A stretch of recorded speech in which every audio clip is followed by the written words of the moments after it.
Delivery man পদে লোক নিয়োগ দেবে ডেলিভারি টাইগার। পদের সংখ্যা 10টি। চাকরির ধরন ফ্রিল্যান্স।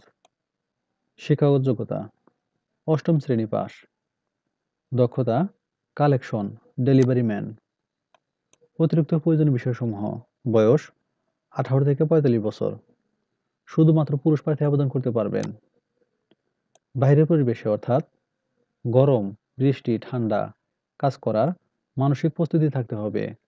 বাইক বা সাইকেল ও স্মার্টফোন থাকা বাধ্যতামূলক। চাপের মধ্যে কাজ করার মানসিকতা সৎ, আন্তরিক ও দলগত কাজের প্রতি অনুগত। কর্মস্থল ঢাকা। বাংলা বাজার, যাত্রাবাড়ি, কারওয়ান বাজার, মিরপুর, নিউ মার্কেট, পুরাতন ঢাকা, উত্তরা। বেতন আলোচনা সাপেক্ষে। আগ্রহী প্রার্থীরা bdjobs.com এর মাধ্যমে আবেদন করতে পারবেন। আবেদনের শেষ তারিখ 31 জানুয়ারি 2025। সূত্র bdjobs.com। সার্কুলার লিংক কমেন্টে থাকবে। ধন্যবাদ সবাইকে।